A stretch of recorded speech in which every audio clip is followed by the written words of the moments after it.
music, let the show begin. Artist stories, real talk too. Every conversation, something new. Turn it up, don't miss a beat. Southern soul with that hometown heat.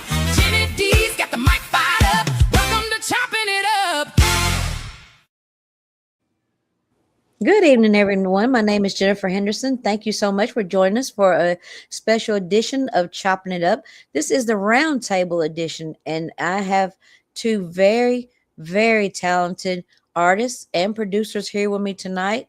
Now, normally I would introduce the people that are coming onto the show. However, I would like for them to introduce themselves and give you a little bit of background on them. That way, if you have any questions, you can just jump right in and ask, because you know you're speaking to somebody with knowledge. So who wants to go first? Man, I'll jump in, man. Okay. This your boy T Rainer, man, representing Tennessee. Just some of my accolades as far as artist and producer. I've been making music since I was a preteen. Pretty much started with a little gospel group with the family back in the day. So I play live instruments to this day. I'm still the drummer at my church on Sundays. So, you know what I mean? I play live instruments and just been creating my own music since I was a kid, carried on up through high school and just started creating my own lane and, you know, doing Southern Soul, man, and started getting into production. It came from a necessity, actually, you know what I'm saying? Because, you know, when you want to be an artist and you're trying to get your mojo going, you know what I mean? It's a lot of things that you got to have in place. You got to have your graphic designer, you got to have your producer, you got to have your person that records you. You got, you know what I'm saying? So me becoming a producer, it was out of necessity. You know what I'm saying? I got tired of trying to outsource so many things, paying folks, waiting on people, waiting.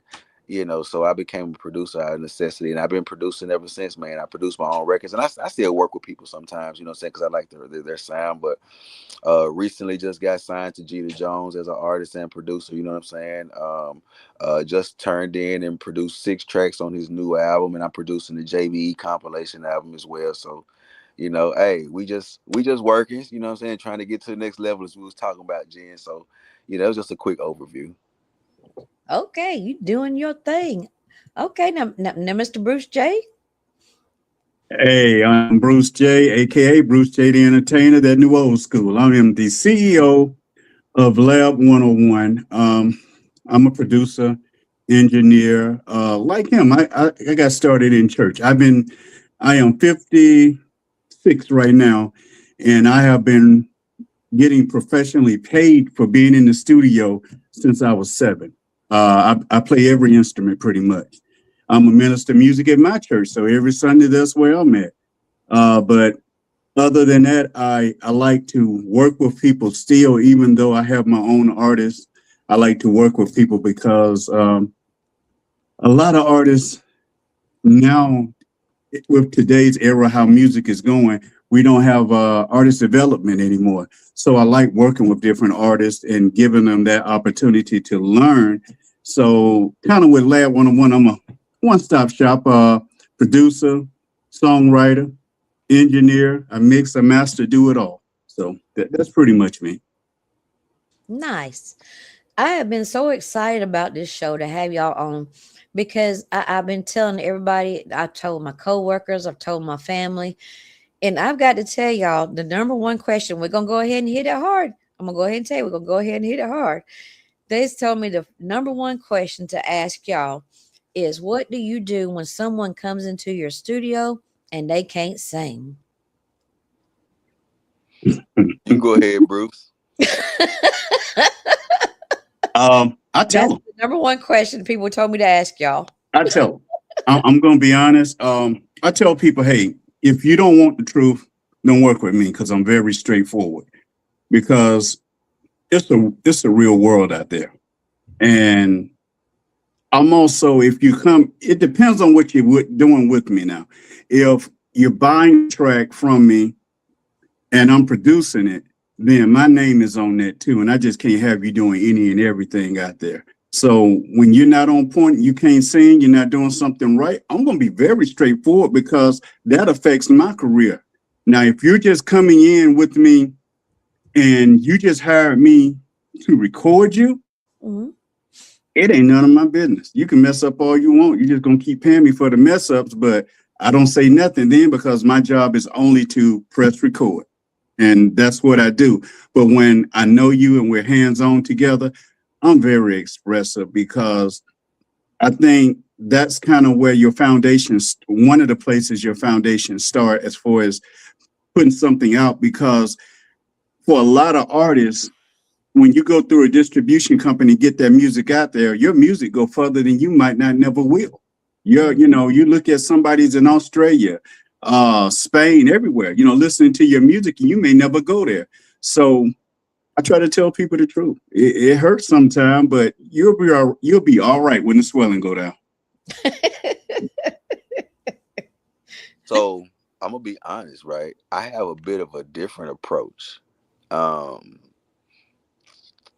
As a producer, I mean, of course, because like I am a real singer, you know what I mean? Mhm. So I do notice it when someone doesn't have the natural talent to sing. But um in the stage that I am in music right now, I really don't it really doesn't matter to me if they can sing or not. It could, because if you're looking at the scope of the industry, it really doesn't even matter about if you can sing or not no more, right? So if I get a client that and they, like I said, they don't have the natural talent to sing, I take that as an opportunity to shine. You feel what I'm saying? And Mhm. I feel like that's the landscape of the industry that we're in. Like, the producer can really make the track. You know what I'm saying? Mhm. They can make the song. I'm talking about from the tuning of the vocals. You know what I mean? The Mhm. the making of the track. You know what I'm saying? The Because like I am EQing a of all the sounds. Like, you know what I mean? So I would take that. I ain't gonna say a challenge, but I would take that as an opportunity to show off my production skills. You know what I'm saying, and give that client something like, oh man, that's me. That's Right. that's you and some other stuff, but Right. right. hey. Yeah. But I've had some come and I'm saying, in order to be able to auto tune somebody or pitch correct it, man, they got to be somewhere in the neighborhood. And I've had a few come through, had no pitch, So no Bruce, let me ask you a time. question. Bruce. How familiar are you familiar using Melodyne? Are you cool? Are you Yeah, good with Mel? You are? I like it. See, see, now see, Melodyne, you don't have to be on pitch at all. You know what I'm saying? Yeah, You don't have to be on pitch at all. You can go in there and sing a straight note and go in there and chop it up and put the intervals where you want it to be. You feel what I'm saying? right. So yeah. It's cheating, you Yeah, know. It's cheating, but why not use the tools we got accessible to us? Ain't nobody cutting reels no more. Ain't nobody using big bands and you take, doing one take to record a record. You know, but I everybody look talking at, about AI. Everybody talking about yeah, AI. AI. I feel like with the technology we've been using AI. pretty Mhm. much. You know what I'm saying? I mean, Ain't nobody yeah. playing bass riffs and come on, man. You know what I mean? So yeah. Well, it also really it depends on how far the artist is trying to go. Mhm. Um, because if you're looking at really, because there's a difference in a person that's getting out there really trying to sing and perform than a person just getting out there trying to entertain. Mhm. Facts. And you got a lot of entertainers. I honestly feel, and I'm not saying that it is this, but it's just my opinion here. Over 50% of Southern soul artists are more entertainers than actual performers. Now, what do you think the difference is between entertainers and performers? Me, Uh-huh. um, some people just want to be on stage, and I got a matter of fact. I had an artist. He focused more on dancing than he did singing, Gotcha. but he was a better singer than he was a dancer. He actually could really, really, really sing, Mhm. but I could tell that he was very influenced by Michael Jackson because that dude would get on stage and spin like a top. And I used to tell him, I said, hey man, just kind of stay on the stage because you're a star when you're on the stage. He said, okay, okay. So he went and did a show. He got off stage. He was just going around everybody's table, just spinning. He's at the door spinning. People trying to come in. And he's still at the door, just spinning and spinning. And I said, hey, man, move, move, move the stage. He Mhm. just still standing there. People couldn't even come into place to Oh even my. watch him. So I'm like, you actually losing opportunities right here trying to do something that you don't even need to do because Mhm. he's more focused on just entertaining people. So they need to pick their talent and stick with their main talent. You could do a little bit of both. Mhm. You can do it. There's a area that you can balance it, but you kind of got to know what you're better at and focus on it a little bit more. I mean, like he was saying earlier, with the tools that we have in the studio, um, we really help a lot of people that don't have the talent, but it shows when they hit that stage. Now that's true. I just recently seen somebody have an AI track, and then they got up there, and the whole time they was dancing to it, but they didn't sing it. They knew where their talent Right, was. Yeah, they just right. danced to the whole song. When it was over, they, said, hey, yeah, that was an AI track. It wasn't me singing, but I wrote it. Mhm. But they couldn't sing it. Now, what are people coming to see you do? Perform or dance? Just Yeah. dance. So I don't know. Yeah. What advice would y'all give up and coming artists? You know, if because some of them they always try to do everything themselves, and they may not be the best at it. I mean, they could be a great singer, but what I've noticed is some of the tracks, there some of them will be very good quality, be high. It has a higher sound, a higher playback sound when you play it, and some of them are really low and you can barely hear them. I can tell the difference in the quality of some of the tracks.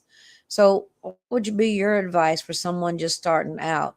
DJ Show Enough, thank you so much for coming in. What would be your advice for somebody just starting out as far as producing their own stuff or going to a professional producer? Well, me personally, I'm always gonna say, do it yourself. You know what I'm saying? You might have to sit there and learn the software, find what software works better for you. Everybody's different. You know what I'm saying? I love Studio One. You know what I mean? And I still produce on Reason, believe it or not. Reason is Reason is that's my go-to. You know what I'm saying? But I still like those things. But I say, learn to produce your own music, even if you're not producing every single thing, right? Because I still like to mix it up, with Prince DJ. You know what I'm saying? He's one of my vocal producers when I go see him sometimes. So, but learn to be self sufficient in your career. You know what I mean? So that you can press the go button when you want to press the go button. You don't have to wait on nobody. You don't have to, you know, have somebody dragging their leg when you really need them to move. When you need some type of service. So I say definitely try to start producing on your own. Like my man Bruce said, and as I reiterated, like there's so many tools in the studio now that you don't have to start from scratch. Mm-hmm. You know what I'm saying? We like I said, we not in the 50s and the 60s where we had one take, and if we messed up we had to start from the beginning, and recording on reels, and like we're past that. You know what I'm saying? It's almost like production has gotten to the point to where it's almost we can copy and paste almost to the point. You know what I'm saying? When it comes to it. So instead of being instead of going into that era or with resistance, be like, man, that ain't real production. Listen, I'm opening my eyes and becoming more receptive of using the tools that are available. You know what I'm saying? Mm-hmm. Because what I'm noticing is, guess what? Guess what's the most valuable thing that we have? What? Time, True. right? Very So if true. I'm sitting there trying to learn the bass guitar just so I can put that riff in a song, but I can just load that one riff into an MPC pad, you know, Mm-hmm. I'm gonna load that bass riff into the MPC pad and let it let it do what it do. So, Mhm. it's all about the industry we in. It's all about time management now. You know what I'm Mhm. saying?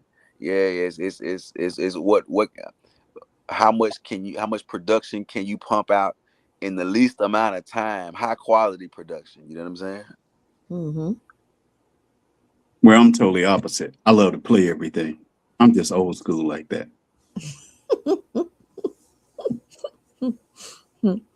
What, Miss Diva Soul? Thank you so much for checking in. Um, that's what I was going to ask. Do you think that technology is taking place of the old school ways? Because Some of them. I love to hear somebody sing with a band. I love it, and you don't get that on tracks. You know. Um, a lot of people have home studios now, and it's just not convenient, really, to bring a whole band in a small room or Mm-hmm. sometime it just comes down to like if I'm going to record a band, the average home studio doesn't have an interface that's going to be able to even record the drums adequately. They might have trying to stretch out 3 mics to make the drums sound good, but if I do it, I like to do it right. So you're not going to get that too often unless you really go in a larger studio sometime as far as because everybody's not equipped to do it.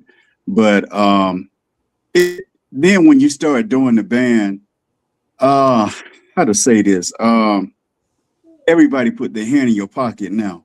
So I knew, I tell you like this, I knew a guy one time, he wanted to manage a band. So he's like, well, I'm going to help y'all out. I'm going to do whatever I can. He bought 1 mic, and I swear he thought he controlled everything because he bought 1 mic. And so he started saying this, let's do this, let's do that. It's like, hey man, you only bought 1 mic. Now we got, we bought this. You just got 1 mic. And then he got mad and ended up leaving and took the mic. He took his one mic. He took the 1 mic.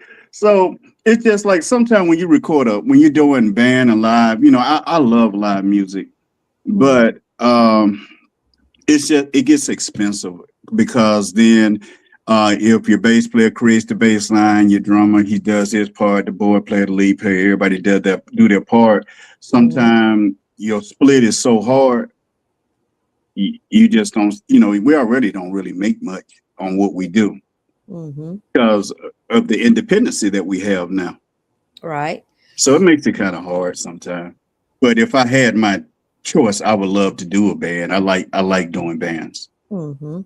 It's just not feasible. I think that's looping back to what T was saying a while ago. It's just easier to go in there and just load it all in there and get it taken care of. Right. Mr. Troy Henry, thank you so much for checking in. So, what is your biggest struggle as a producer? Ooh, I got one. You want to go first, Bruce? I want to hear yours.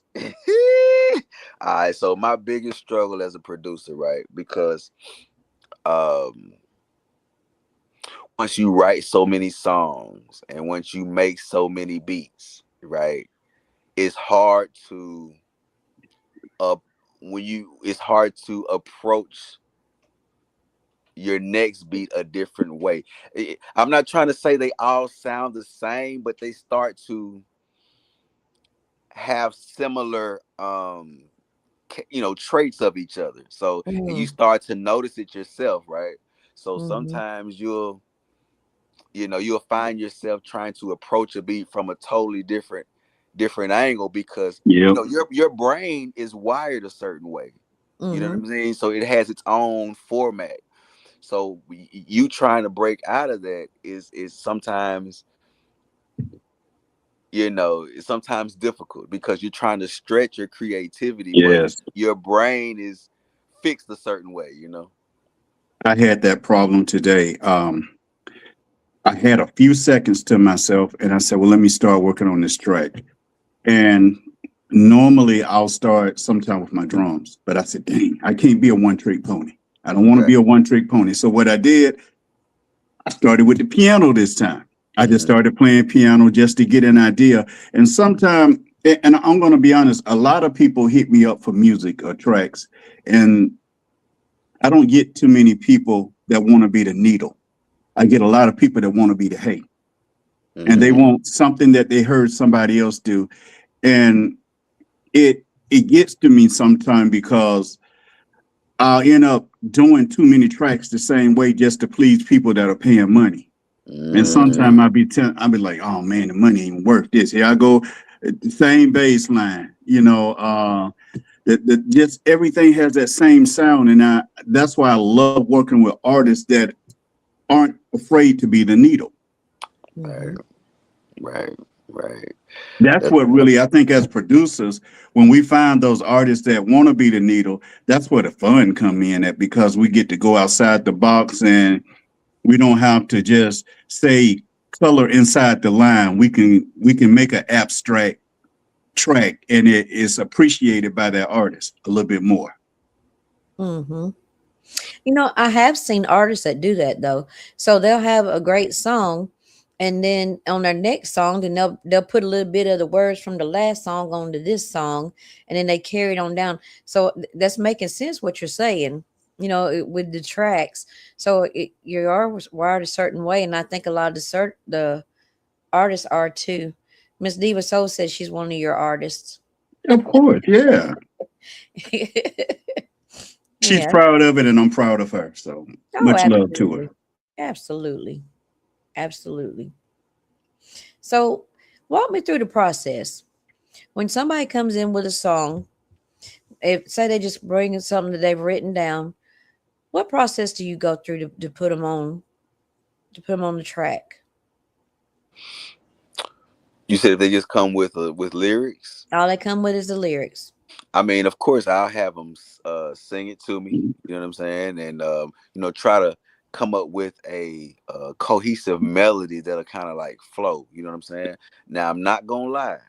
Once I get that down, I'm a drummer first, right? Hmm. So I'm going, once I know what her melody is gonna be or his melody is gonna be, I'm gonna get that vibe or get that vibe with the drums.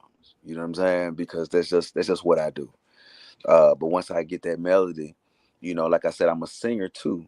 So Hmm. I use harmonies that I would use it with my vocal and possibly use maybe a synth sound. You know what I'm saying? I would use my vocal harmony, maybe use some dissonant notes in there, but use a synth sound or maybe some type of other sound that kind of that goes well with the track. But I use my vocal ability to kind of make my tracks as well, you know what I'm saying? Because once I use like those little augmented chords and but once you do that with your vocal and put another sound on it, it adds another dimension. You know what I'm saying? That's my little, I probably shouldn't have told nobody, but that's my little cheat code. Hmm. For me, I have a tape recorder on my phone.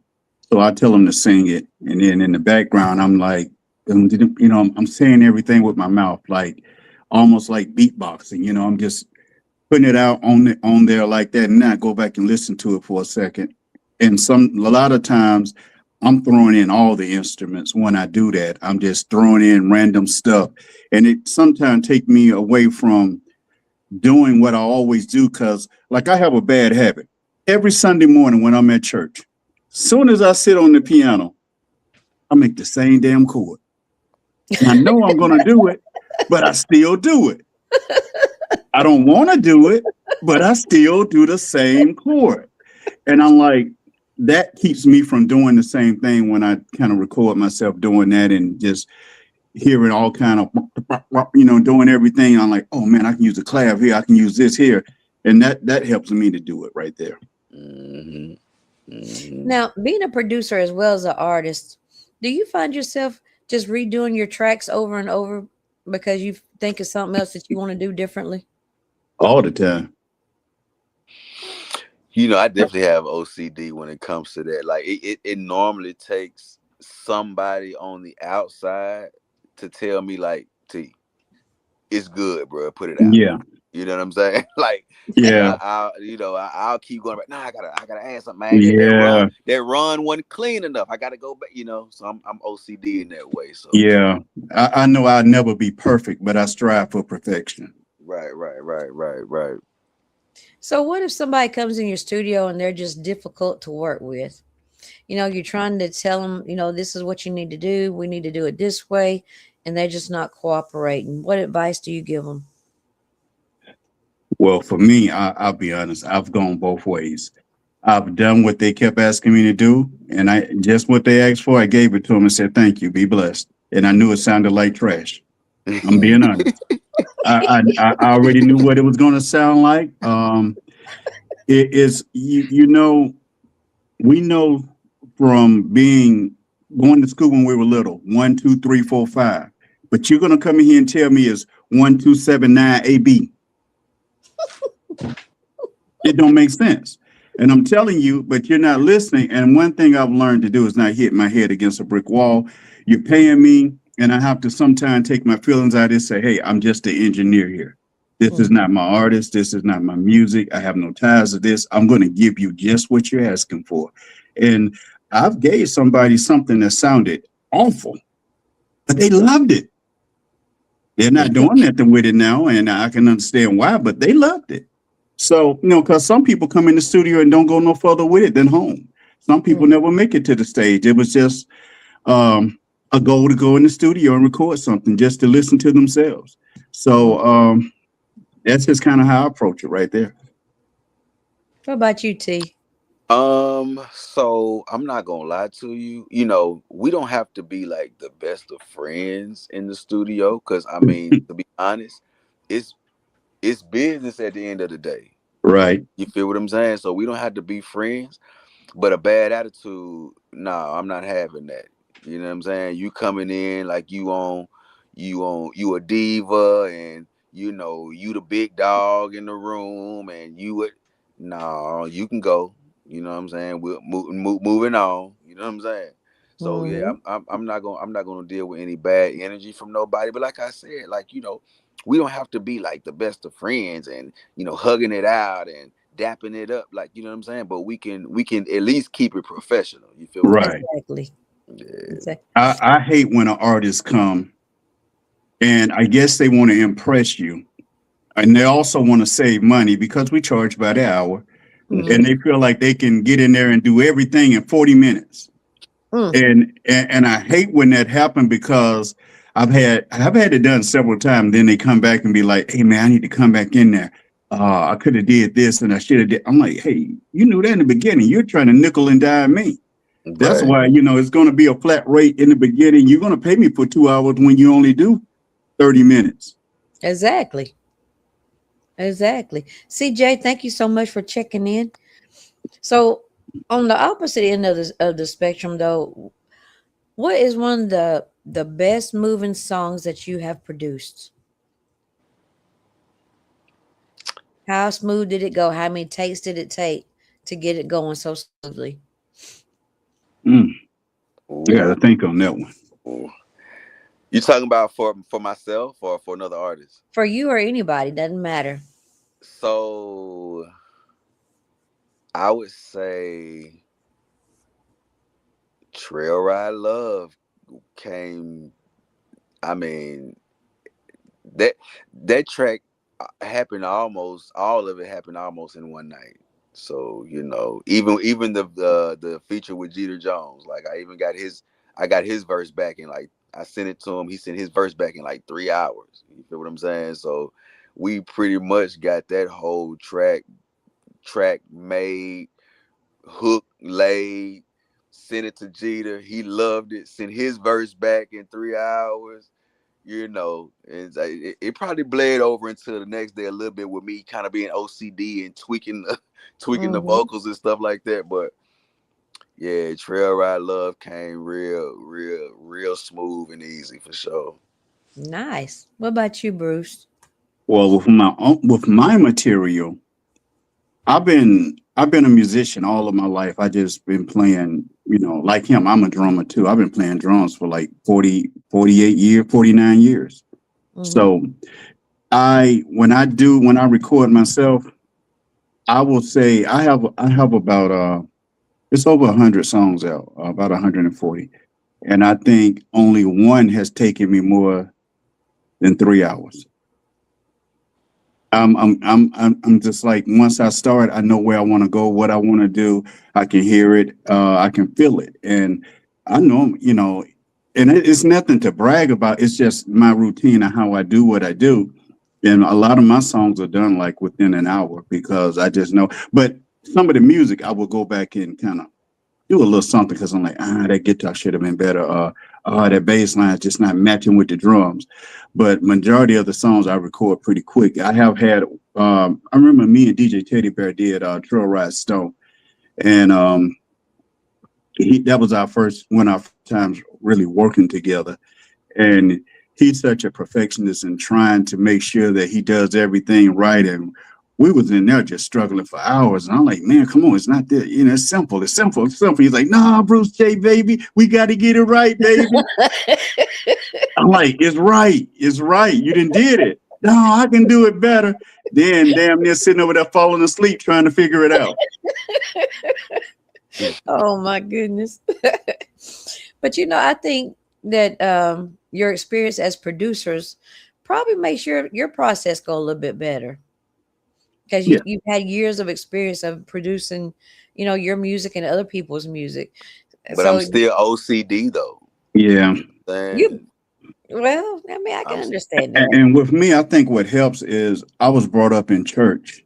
So I'm so used to playing with bands that when I start a track, I already hear everything. That's the one good thing about being a musician. A lot of producers aren't musicians. They just copy and paste. Listen, hey, ain't I supposed to be in Leland, Mississippi, Jalisha? Queen Nene. Queen What Nene. day was that? Thank you for checking in, Queen Nene. She's coming up on the podcast soon too. Awesome. Lessons, everybody that's listening in. Thank you so much.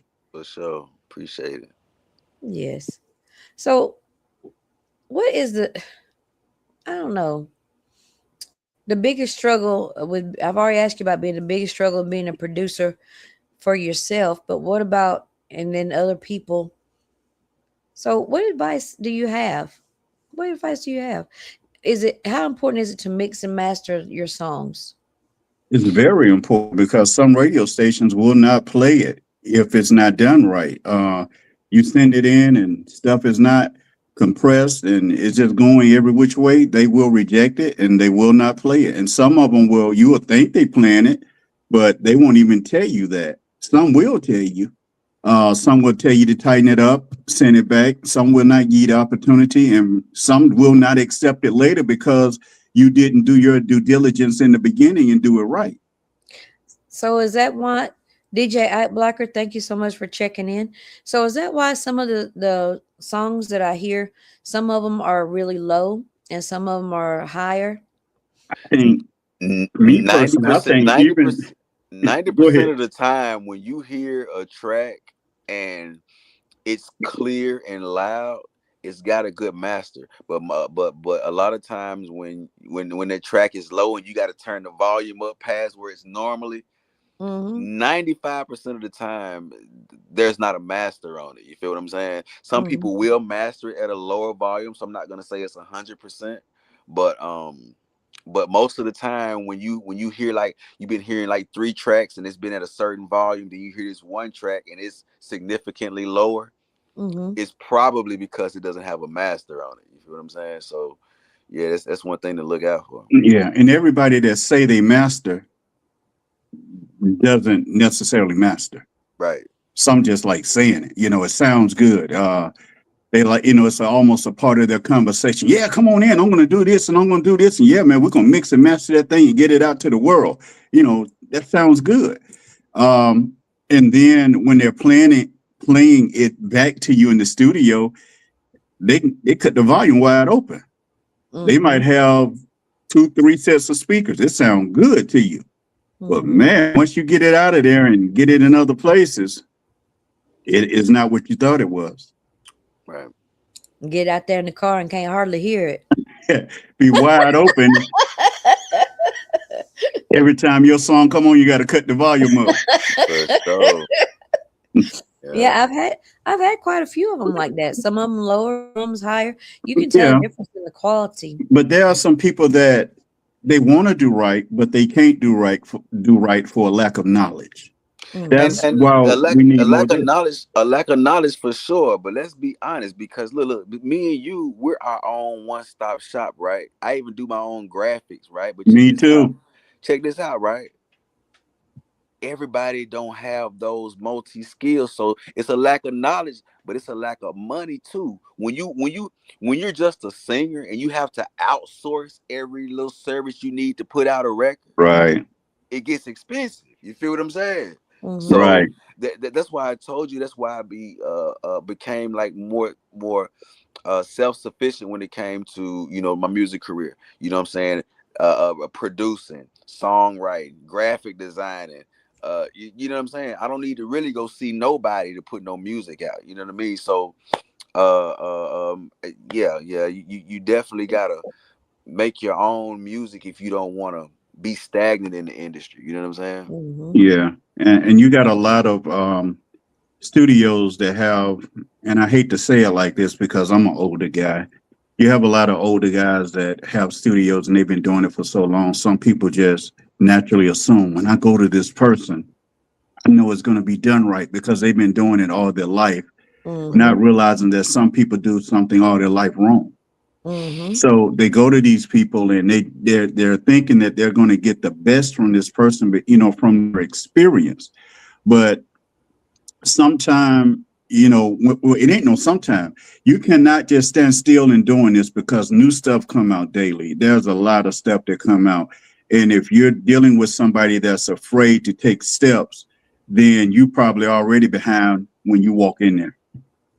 Mm. Well, thank you so much for checking in. If y'all have any questions for him, go ahead and drop them in the comments because you got a lot of experience up here. Yep. So which do you think would be the worst though? Just like T saying, they have to outsource everything when they're just starting out as an artist, and I get it.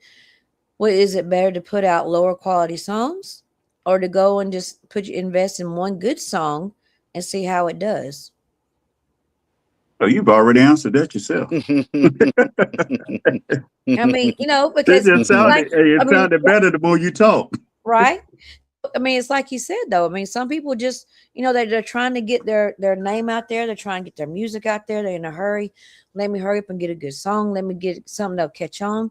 But if it's not done correctly, we can't hear it anyway. You have to run Right. the volume up.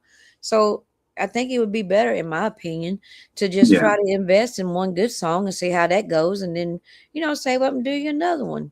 That's it. Technology is on another level now. We really have no excuse to like have like muffled vocals and like there are too many vocal chains and different engines you can use on vocals to not even have to really deal with that nowadays. So if you got an artist that's not dealing with that, either they're a novice in the game. Either they're like just starting, or they're around the wrong people. You know what I'm saying? Yeah. So Mhm. I think one of the biggest things, other than songs being so low, I hear a lot of music today. Um, One of the biggest things you hear a lot of people say in the studio is, turn my headphones up, turn them up, turn them up, turn them up, turn them up. They want everything so loud. And I hear a lot of producers that don't go back and clean the tracks. And so sometime when I hear stuff on the radio, actually, I can hear a lot of background stuff that should have been cut out, should have been taken away. They don't go back. I call it trimming the fat, when you just get rid of all that extra noise and everything. And especially when the headphones are feeding back in the mic and you can hear it on the track. I hear that a lot. And I Mhm. didn't really expect to hear it as much as I do. But a lot of people want to be the producer, the recorder, the everything now. And just because they can hear themselves good, they think that's it. But it's a lot to making a song sound, I'm talking having A1 quality. Now, there's still a lot of room for, I say even with me, I still have room for improvement. I'm learning every day. I'm up late at night reading, learning how to do things in a better way. And I think at my age, I was kind of scared because I'm like, man, I can't pick all this up. But I'm doing it. And I think that's the kind of attitude that everybody got to have to say, I want to learn. I want to do better. You got to want it. But if you don't want it, why should it be? Mm-hmm. But some people don't even know what the standard is, because sometimes birds of a feather flock together. True. Very true. Very true. You got to be motivated. You got to be willing to work for it. Yes. Real. A lot of people want to go to heaven, but they don't want to die. Mm. Mm-mm. Put me in that category. Put me down on that one.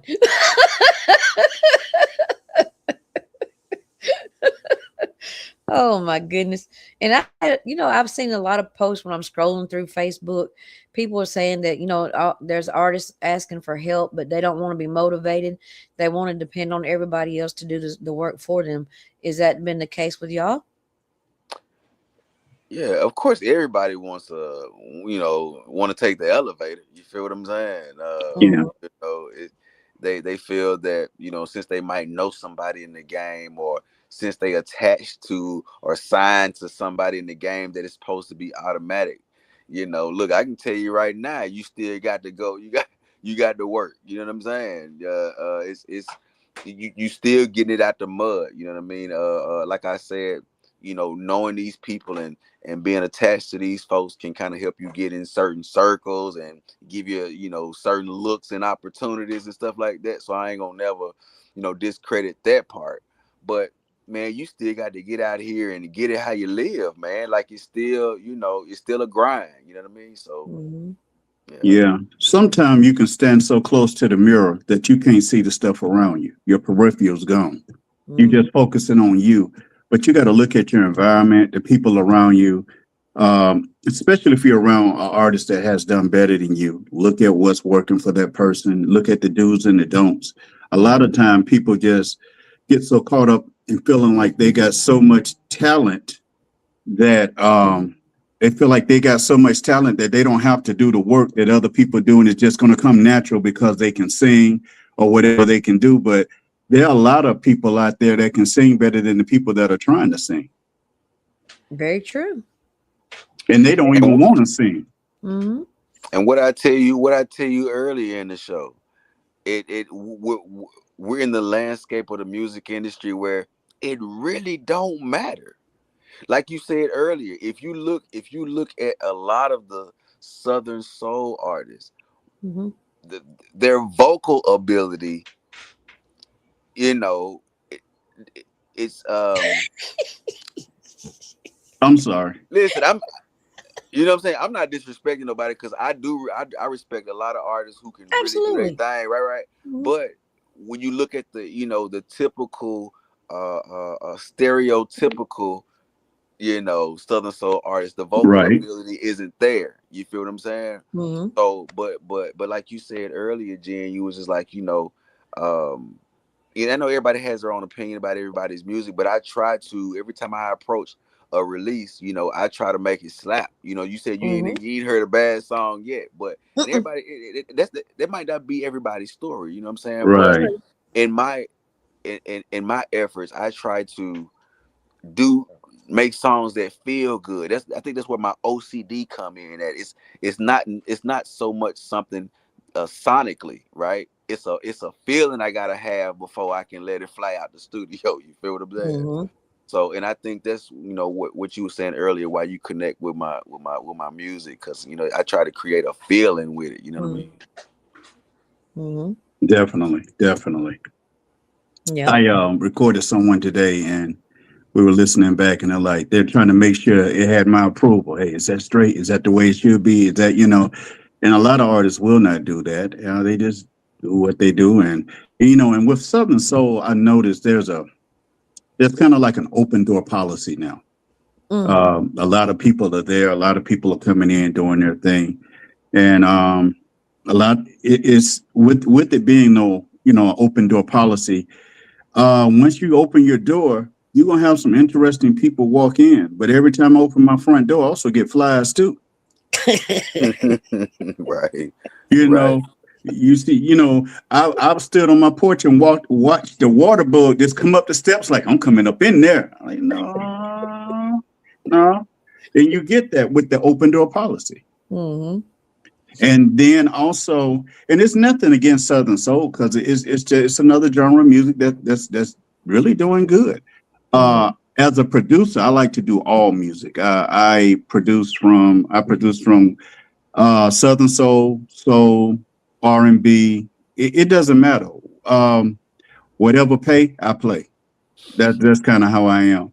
But I do notice there is a big open door, and a lot of people came in, especially after the pandemic. A lot of people just, hey, I can sing, and a lot of them it stems from karaoke Hmm. because they got a lot of pats on the back at karaoke. All of a sudden, Hmm. they wanted to be an artist.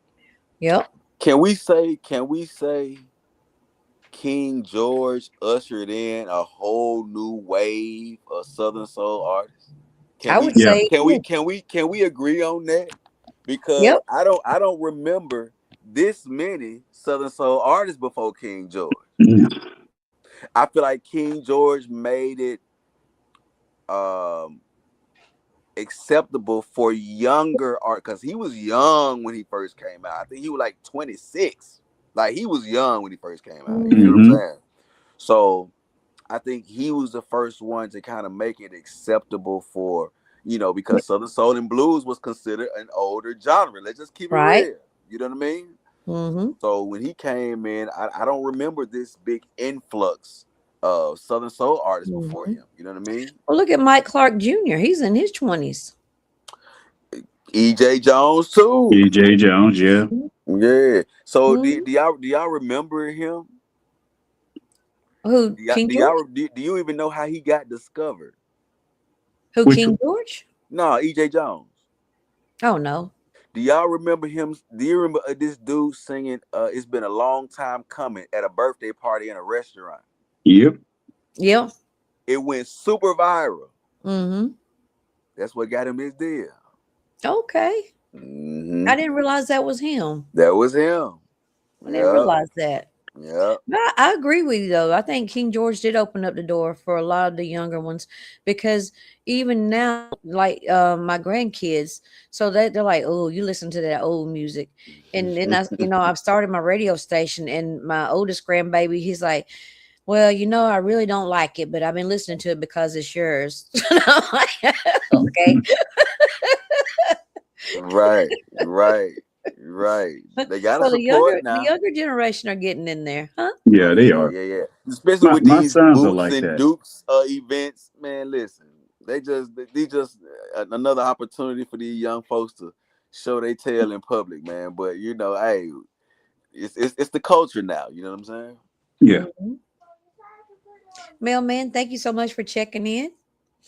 Yeah, it definitely has. I mean, there is a wide variety in there now because, like back when I was younger, I've always listened back home. I'm from Georgia. I always called it the blues, Southern soul blues and stuff like that. And it was always the older crowd. Like I always listened to Peggy Scott Adams and, Marvin Cease. And, it was always older singers. But now there's a lot of younger ones in. And I'm glad to see that, they're trying to, carry on the Southern soul. Facts. And I mean, for the most part, this is what I like about EJ. And respect to Mike Clark because he's kind of going Southern soul pop a little bit. You know what I'm saying? Mhm. And that's cool because he get into it. But what I can respect about EJ is that he's still trying to maintain this classic soul blues sound. Mhm. You feel what I'm saying? Yeah. Have you Mhm. heard the Little Mo Love track he did? Mhm. He's trying to solidify himself as a classic artist. Like he Mhm. wants to be like a a Marvin Gaye, a Johnny. He wants to be like Johnny Taylor. and you can tell by Yeah. his production, man, because he ain't got no poppy sounding tracks. Yeah, it's He it's very old school. That's exactly. actually my style too. I call it that new old school. Yeah, Yeah, yeah, I'm a big, and it's nothing against Southern soul. I love soul. right. I just love soul music. I love music from back in the day. The instrumentation, even what they talk about back then. It was just deeper, and Right. that's kind of where EJ is going. It's going beyond to the left. Now move it to the right. It's. Yeah, I mean, you can yeah, only damn move to your left and right so many times. yeah, You yeah, done moved on out the building. yeah. Yeah, pretty And much. he has a classic sound. You feel what I'm Mhm. saying? Like, you be able to play his stuff 20, 30 years from now. You know what I mean? Exactly. Mhm. Timeless. Yeah, for sure. Timeless classics. What is your biggest pet peeve as a producer? Um, well, it depends on what you're talking about. In studio, out of studio, or where. In the studio. All right, I'll tell you one thing that bugs me: cheap people that really try to come in. I just don't like when people try to come in and just use you up. I mean, use you up for a nickel. Mm. That's just something I don't like. And I've had quite a few people um, try to pile 3 hours of work in 40 minutes. And I'm keep telling them, you still gonna pay for 2 hours. I don't care if you're here 30 minutes. So Mhm. let's just do the work and do it right. But I have some people that come through and they try to they work you like a packed mule just to hurry it up and get it out. And that's just something that bugs me. Instead of doing it the correct way.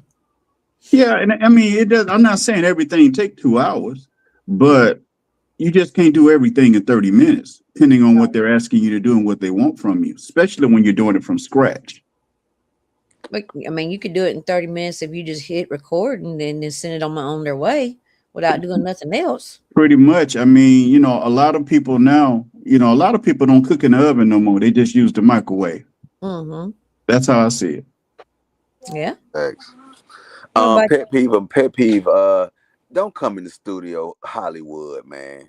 Don't come in there with all of that. You know what I'm saying? Like we both here to work. You know what I'm saying?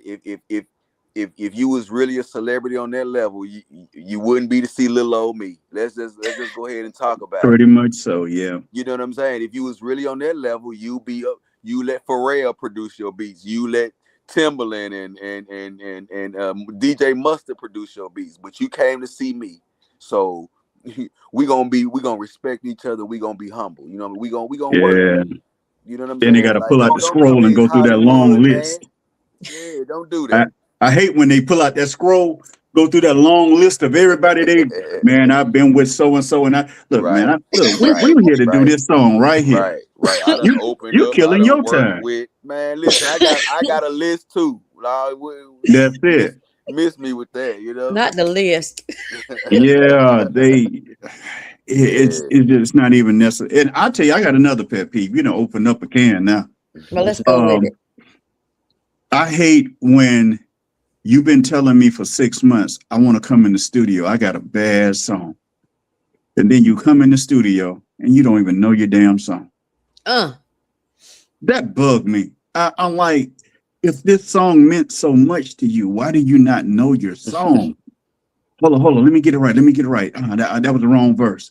You don't even know the difference between your first verse and your third verse. That just bugged me when people don't take the time just to do it right. I look at old movies. I can't even think of the name of that movie. I think it was what was their name? The OJs. They were around the barrel and they were singing in the movie outside. People used to stand outside of Motown. People was like trying to prove themselves. Hey, I'm worth coming in the studio. Right. I've been working on my craft. Now people take it for granted, and it's it's like a privilege, no privilege no more. They just come in and they don't have nothing prepared, nothing ready. They haven't been studying at all. They just come in and like, hell, I have some come in and start writing right then. Are you serious? Yes, I'm dead serious. Some I'll very tell them. I'll tell them. I like, look, you can do that, but I'm charging you. by the hour. You know what I'm saying? Like, you might want to write your lyrics at home. You know what I'm saying? Real That's talk. crazy. Why would you come in there with nothing? They don't even They make any sense. they do that, and these are people that I won't say no names, but they're people that that I've recorded, and they sit there to like, hey, I want to do a new song, but they come in there, they don't have nothing, and they don't even bring the pen. You got pen and paper. You got to give a pen and paper. They're gonna sit there. Hold on, let me write this. I almost got it. It ain't gonna take me long. It ain't gonna take me long, bro. I got it. I got it. I got it. And I'm just sitting there and I'm like, hey, I'm going to charge you. Rob Black, thank you so much for checking in. So do you think maybe they come in hoping that you'll help them complete the song? I ain't Sometimes. gonna lie. A lot of times I do. I ain't gonna lie to you. Look, I done completed a lot of songs and didn't get no writer's credit. I just look. We need to get this over with. T say he ain't got time for that. Yeah. For real. Have you helped them finish them up too, Bruce? I have. I'm like, no. Come on, man. Come on, man. What They you, need the pen, the paper, the beat, the everything. I'm telling you. Oh man? Lord. I've done more backgrounds for people, haven't got no credit, nothing. I had one artist. I said, can you harmonize? She's like, yeah. I used to sing in the choir. Man, after hearing that, I can imagine what that choir sounded like. 'Cause we spent an hour trying to just do the harmony. I'm like, hold up, I got you. Don't even worry about it. We're gonna take care of this. And she couldn't harmonize a lick, and she kept saying, I can do it, I can do it. I even had another guy, a friend of mine, he has a studio, and he just happened to be here, and we were chilling, and he was like, hey man, you gonna have to do something about that. She taking too long for nothing. And it was too long. But though everything out there comes with pros and cons. Mm-hmm. And that just happened to be some of the cons. We have a lot of pros, where we have some people come in, they do well. We have some people that respect what we do and give tips. We got pros and cons. Mm-hmm. Would you agree on that, T? Of course. I mean, with everything, you got to take the good with the bad. You know what I'm saying? I mean, if I'm producing for an artist, like I said, we do like to get paid. You know what I'm saying? Like that's really what we in it for. We live for the love, and we want to get paid, but at the same time, we want to make sure that a quality sound is coming out of my studio. I know you wrote it. I know that's your song. And I know it's near and dear to you. You feel what I'm saying? But but I really don't have a lot of pushback though whenever I put my input in, because like I said, not saying that everybody likes everything that I do, but a lot of times when I start giving ideas, it kind of opens them up a little bit. They respect your knowledge. There you go. Yeah. I'm same here. I have a lot of people that, because of what I do, they just naturally assume I'm going to do it. I'm just not going to just say, hey, I'm going to hit the ball, pinch hit for you, and run the bases. I'm not going to tell you that up front. But there comes a time I will help out, because I am there to make money, but everything's not about money. I'm already blessed, so I don't even worry about that. But at the same time, now I'm not going to just tell everybody and say, hey, I'm just going to do this, I'm going to do this and do that for you. We could do a part 1, part 2, and a part 3 of this, because there's so much information out there that I know a lot of people don't know. And I know we're almost at the wrap up time, but we might need to do this again, because I'm like, while we're talking, I'm thinking of so much stuff. I'm like, man, we need to cover this because people need to know Patricia this. Miles says, "Let's talk about exclusive beats and I tracks." knew she was gonna say that, and that's what Well, I was. she, That's what we didn't have time for. We look, out of time for that. Look, she, I'll let you know. I'll say this right quick. I can say mine in one sentence. I don't lease tracks. Me either. If you want it, buy it. Like, you know what I'm saying. I That's don't it. do the whole leasing track thing. You know. she already let the cat out of the bag that she's the one that she said she recorded a song with you earlier today. She, that's what she said. So Yeah, you have artists that lease a beat. I've had a few artists call me, and that's the only thing what they wanted was a leased beat. They're very cheap. Leased beats are very cheap. Sometimes that tells a lot about the artist too, if that's all they want, because a leased beat, somebody else going to have it. You're not the only person that's going to have it, so that tell you a lot about the artist. They're willing to sacrifice this song that they wrote to a track that somebody else is going to have that might do better than theirs. But I don't like leasing tracks because, well, one, I just don't like doing it. And for two, as a producer, it can give you a bad reputation too, because sometimes people start saying, dang, man, they selling the same track to everybody. And it's Mhm. not the fact that you're selling it, you're leasing it. Everybody that has a beat didn't buy it. I hear so many people get beats off of YouTube, and I hear the tag going. I mean, they're on stage singing. Shout out to D4. Shout out to D4. Shout out to D4. All the way through the whole song. And you know they didn't purchase this because when you purchase it, if your tag is there at the beginning, you'll leave it, but it's not going to be Bro, through the you ain't whole lying, song. dog. Not through the whole song. And I've seen people get up there, man, and they do this with pride, just smiling like I got the baddest song out. And all through the song, I kept hearing in the background, shout out to D4. I'm like, man. I know I had somebody send me one, and they had done a song to one of Anthony Q's songs, and I was like, dude, you can't put that out because that belongs to Anthony Q. And I sent him the video. He's like, oh, I said you can put it out if you want to get sued because I'm Yeah. pretty sure he owns that. Now there are some major artists that do have leased beats too. Mm. They do. But me personally, I'm not going to lease them.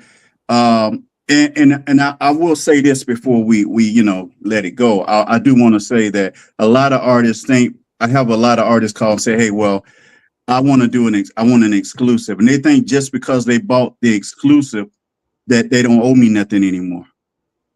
The exclusive doesn't mean you don't owe me anymore. You have to do a buyout not to owe me. When you buy it out, I get nothing. I'm everything's been cut. I'm away from it. I done made my money. But an exclusive just doesn't offer you the opportunity to just have make 100% of everything. And a lot of artists don't know that. Well, see, Um, I didn't realize they were leasing beats, but I yeah. know that I get confused sometimes because I listen to all genres of music. I just love music. I always have. And then this beat will come on and I'll start singing the words and it ain't the same words. I'm like, hold on now. Wait a minute. I've But seen a DJ come on at night and play. He played 3 songs back to back, 3 different artists, but they all had the same track. mm, mm-mm. CJ said Wagon Roll is exclusively his. For Yes. sure. Hey, Miss look. I ain't gonna lie to you. I do want to say one more thing. And I do got to get up out of here because my car guy been waiting on me to come get my car for a minute. uh-oh. But what I wanted to say was, uh, as a producer, it's always our responsibility to make sure that we provide the best service to our clients. You feel what I'm saying?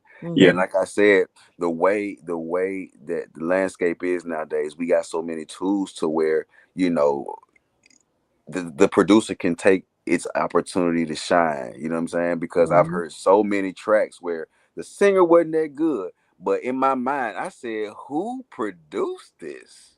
Mm-hmm. Cause Well, and they cut up. You feel what I'm saying? mhm. So And then some of uh your most famous people don't have the best vocals, but they have that stage presence and they have a great producer, and they're up there. Yeah. right. So with that being said, yeah, I ain't gonna even lie. Look, Bruce, man, Yes, sir. finally good to meet you, bro. You know what I'm saying? Always, man. I've been seeing you floating around Facebook, so it's finally good to meet you, man. Same And here, man. and Jen, I know you probably finna get on down, but I tell you, my guys waiting on me, and I got to get up out the room real quick. Thank you so much for the opportunity, man. It's been amazing. You know, Jen, we gonna keep in contact. You know what I'm saying? So Absolutely. absolutely. Y'all have a good night, man. Be blessed, Thank man. you so much For for sure. coming on, T. I appreciate you. Now, thanks for having me, Jen. Okay. All right, salute. Oh Lord. Here, I'll take you down. Here we go. All right. And I didn't even realize that artists could lease a track. Yeah, So you can is it lease it. different? Normally that's about somewhere between $50 and $100. That's why they're leasing it. Oh, okay. See, in Southern Soul, the pay scale is very low. In R&B, okay, for instance, I try not to say names, but there is a particular R&B artist I sold a track to. Mm-hmm. My track started at 5,000. But in Southern Soul, you damn near got to start at 150, Mm-hmm. $150, you know, because their budget is lower.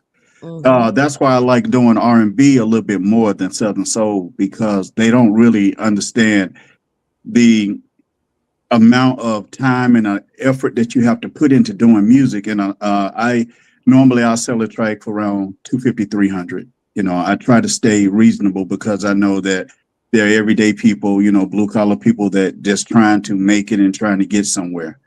But they think that the 300 that they're paying gives them 100% of everything, when I'm actually doing you a favor, and we should be breaking bread together, Mm-hmm. because you have a lease, non-exclusive, exclusive, and a buyout. And a buyout is the only thing that gives you 100%, where you owe the producer nothing at all. But some people will say, I want to get the track exclusively, and they think that means that, but that means that you still owe me, especially when it comes to publishing, BMI, ASCAP. You're going to owe me, because just think about it. It doesn't even make, they say if it doesn't make dollars, it don't make sense. Think you sell somebody a track for 300 and they make $1 million off of it. Mm-hmm. That don't even sound right. Mm-mm. And all you made was $300. But if you didn't have that track, would you have made that money? It's just breaking bread and being fair to people. Right. Right. But a lot of people, if they will get over on you, and a lot of people expect a lot for nothing. And like Miss Diva Sola tell you, coming in, when she come in my studio, she see the way I spend my money on the stuff that I have, and I try to give people a quality sound. Mm-hmm. I don't want you to have to turn the knob up every time you put your music in. Like you say, you get some, and then you got some that got that little. Yes. Yes. Yeah, you got Dang, something that got that little noise. And when people record with me, I try to make sure that I get them something of quality. I hear a lot of people hate on AI. I'm not a big AI fan, I must admit, because once you start letting AI do everything, then what? You don't even really need me, True.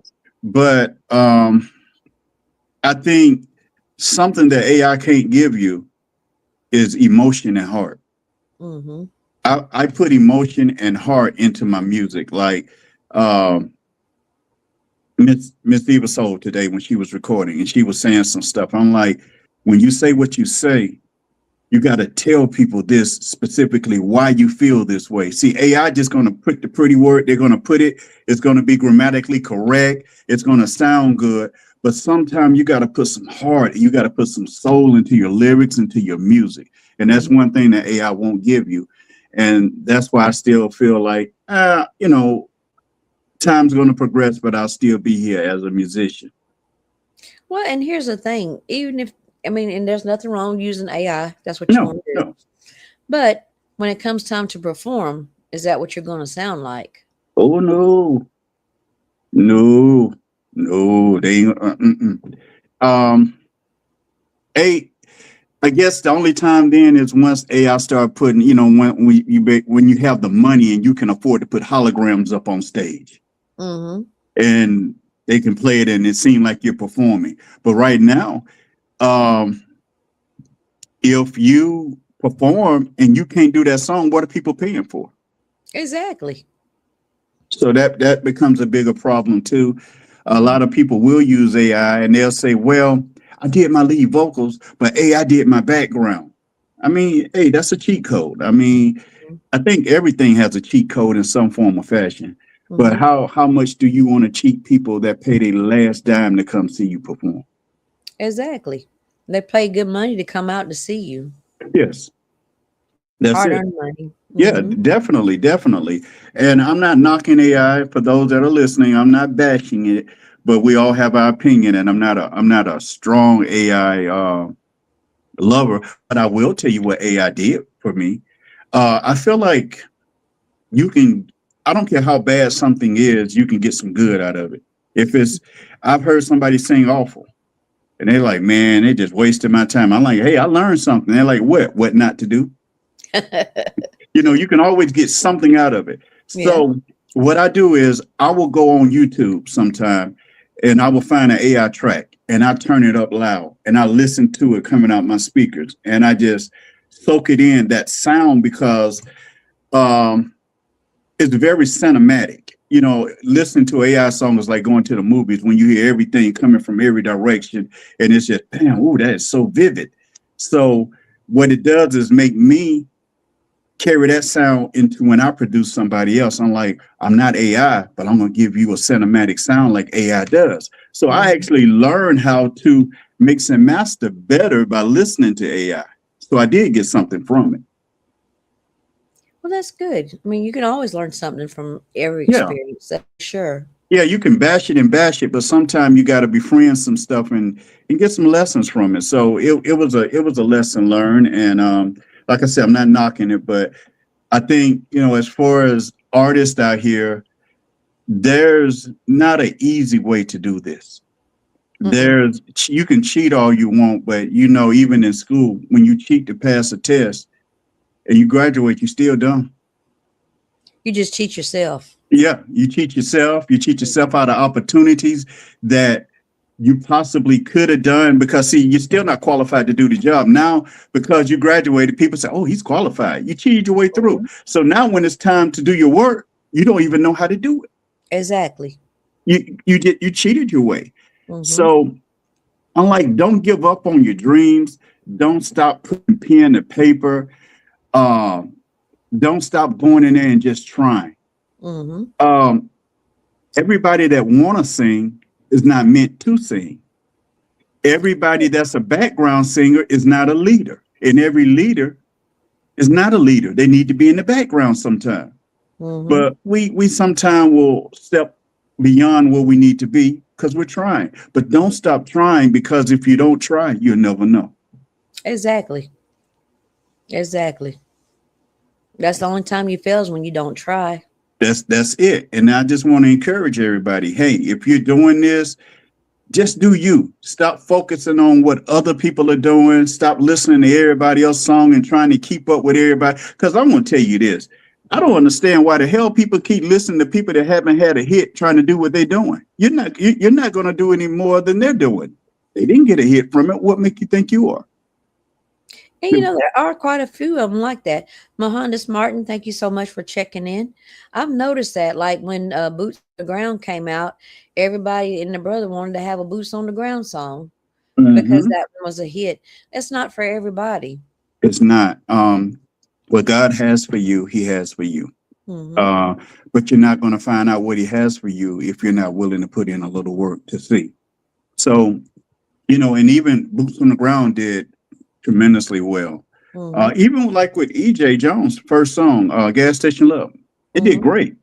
But I'm not taking away nothing from him, but he's yet to have another song that did what that song did. Right. You know, it's not always just gonna be consistent like that. I will say this: when he brought up King George has been consistent. Mm-hmm. He didn't press the gas and go 200 miles per hour. He probably just went 80. Well, let's say 70, and he just kept going at 70. A lot of cars fell out. He just went on past them, kept going. He was consistent. He's been consistent in what he's doing. Mm-hmm. And there's nothing wrong with consistency if you know who you are. Be comfortable with who you are and don't be afraid.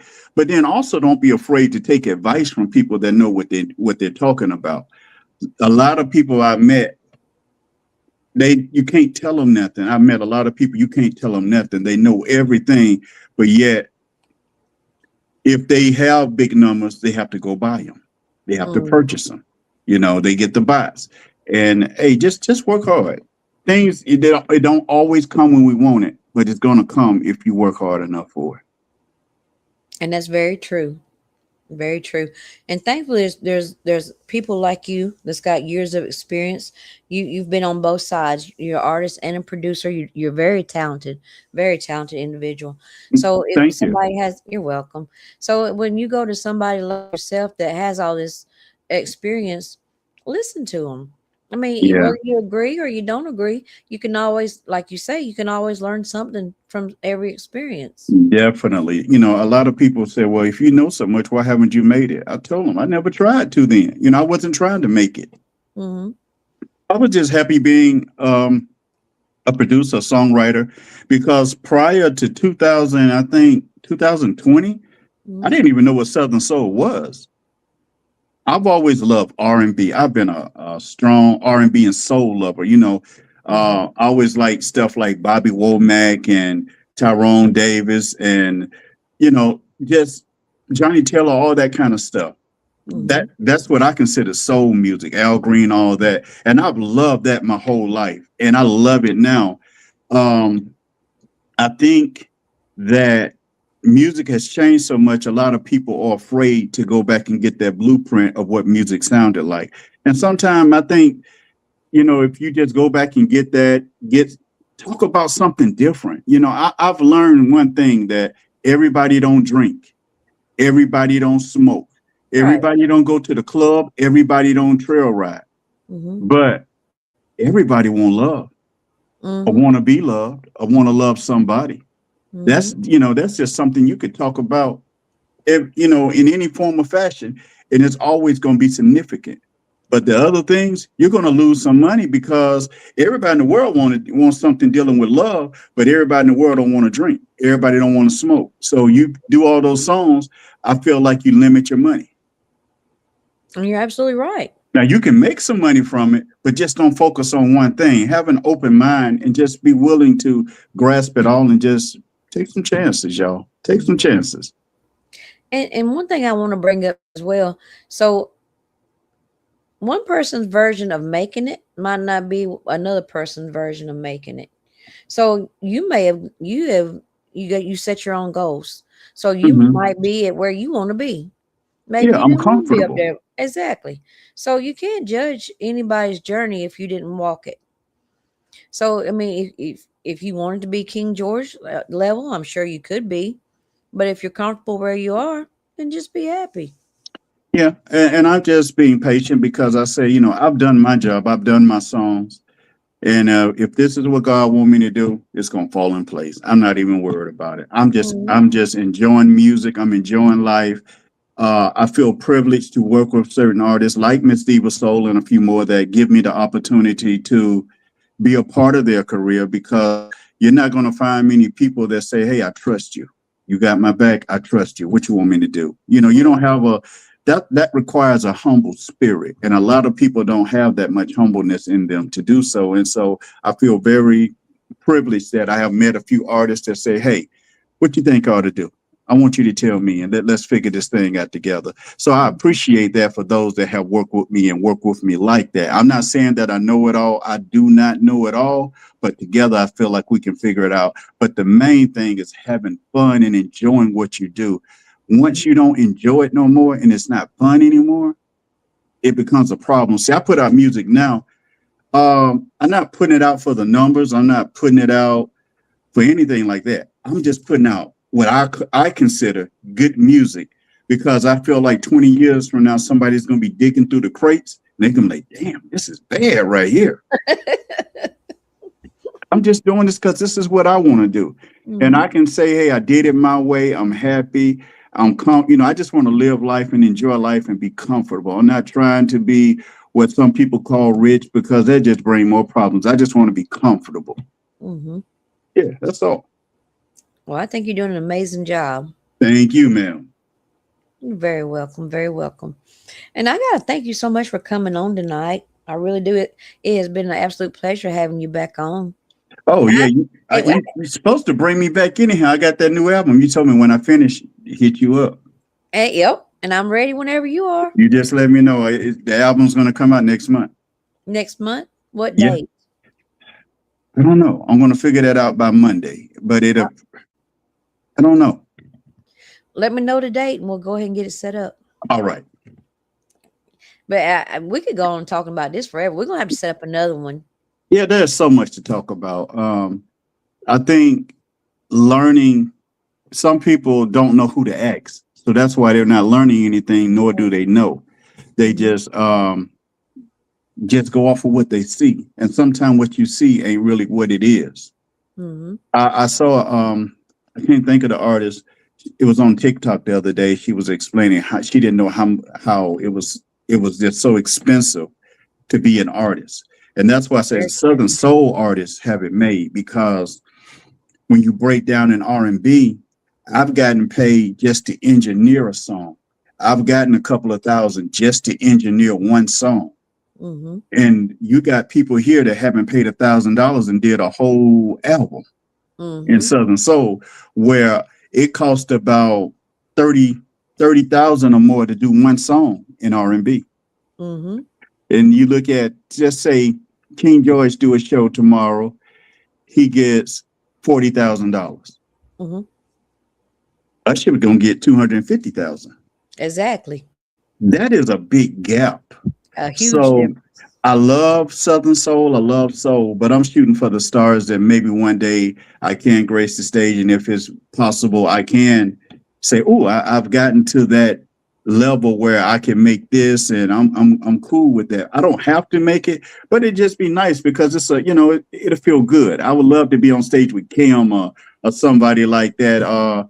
But if I just have to do a show and get 200, 300, 400, it is what it is. I just want to entertain somebody. At the end of the day, long as somebody felt like what they spent was worth it. I can't stand leaving the stage and just thinking that people spent their money and I wasted it. I don't want to waste nobody's money. I want to give you a show. That's why I try to make sure I sing my songs. I don't let the song sing for me and I just be lip syncing or I just say a word here and there. From the rooter to the tutor, I want to do my thing. I like that. So Mailman is asking for you to send your new music to him when it comes out. Mr. Mohandas Martin is saying that you're gonna make it, and then we have Mikey Williams come checking in. Hey, good. He's got them good knees. That's the good knees Southern soul right there. All right. Yeah, I got some crazy music coming out. I got a song says I have a girlfriend and a wife on the side. Oh my goodness. Yeah. Crazy is crazy. Another song called "Oh What a Mess" is talking about I was checking out at a hotel and my lady was checking in with somebody at the same time. Oh my goodness. I'm going back to that old school vibe and feel. Another song called "Mr. Fix It." I don't care what you need, I'll fix it. Okay. All right. I like it. So we definitely need to link up, and I'll let you know the date. I'm going to figure it out by Monday, no later than Tuesday. And I'll let you know we can work that out. And Mr. Mailman, if you can please hit my inbox with your email, and I'll be sending that to you tonight. Well, don't forget, do you have my email address too? Yeah. Okay. Yeah, I got it. I got it. I'll send it to you. Okay. All right. Well, Bruce J, I want to thank you so much for coming on. It's been an absolute pleasure. You're an amazing and talented man. I appreciate you sharing your knowledge with me. And I Thank hope to you. bring you back, not only just for your new album, but I want to bring you back on another show like this. Yeah, because there's a lot more to talk about. There's a lot more to talk about. I think that there's a, that was my premise behind the show is there are a lot of new artists that are out here and they may not know the easiest way to get things done, the correct way to do things, or the incorrect way to do them. So, Right. when we share the knowledge, we're just going to be helping other people. Okay. I'm gonna reach out to you prior to this to getting together again because I actually from listening to what we talked about tonight, I'm gonna throw some ideas and questions at you to pop back at us because it can get very in depth. I've noticed a lot from artists, and then you probably be surprised when I tell you the things, and so your questions are gonna be real mad next time. They're gonna be crazy. Okay. Yes. It sounds like a great plan. All right.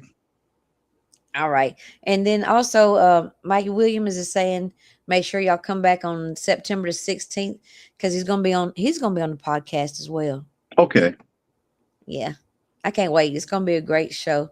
But I definitely want to go ahead and set another one like this because I feel like that we need to share as much knowledge as we can. Definitely, definitely.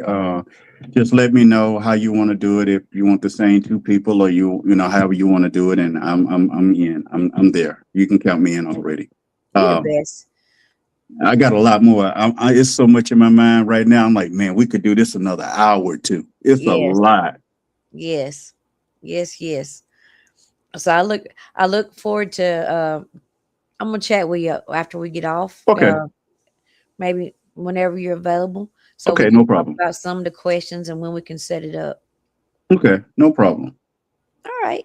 Thank you so much, and Thank you. I hope you have a good evening. All right, everybody. Thanks for tuning in. Just be blessed, and always remember, hey, don't if you can't control it, don't even worry about it. I know that's right. That is well said. Yes. And once again, I appreciate you so much. Thank you so much for coming on. Thank you. All right. Have a good night. You too. That's Mr. Bruce J. And speaking of R&B, so I went to my inbox and I've had a lot of people reaching out to me. I don't know if everyone knows, but I did start up my own radio station and I've been asking for music to put in rotation over there.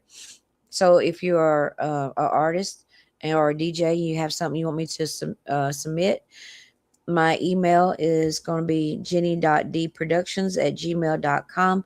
But I went to the inbox and I got one out of there. So this is Michael Little. And the name of this song is I Got You Baby.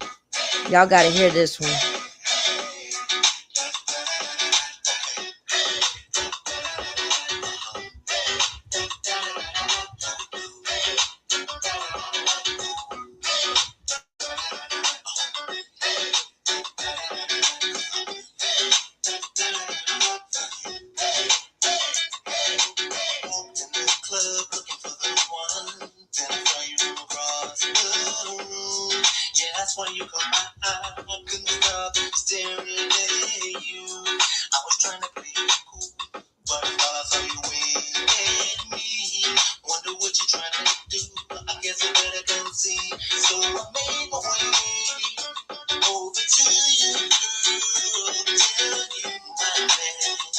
Thank you, DJ So Nuff.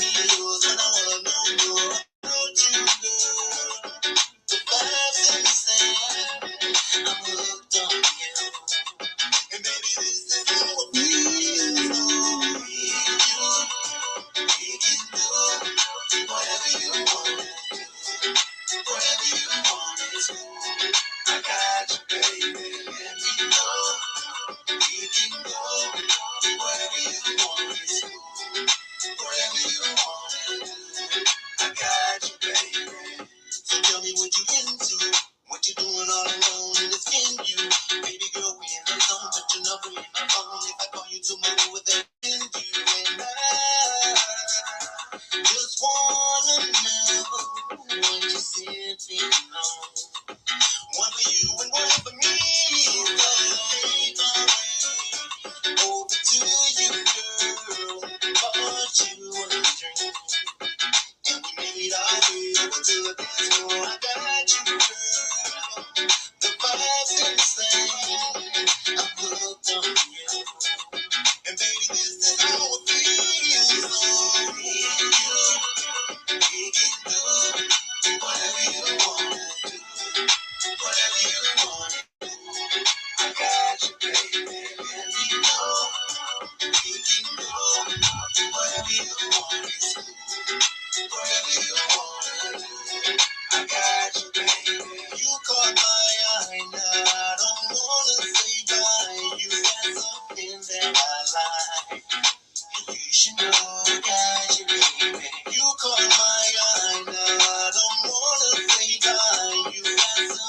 That was Michael Little. The name of the song is "I Got You, Baby." I'm actually gonna have him on the podcast in November, and he's over in the R&B.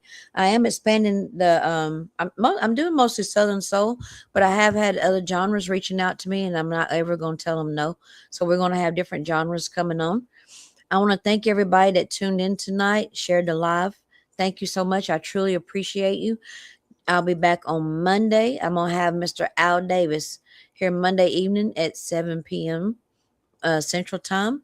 Also, if you have time, go on over to Jenni-D Lounge. I'm on 365 Radio. If you are an artist or DJ and you want to submit your music, it's at jenny.productions@gmail.com. I'll be more than happy to put you in rotation.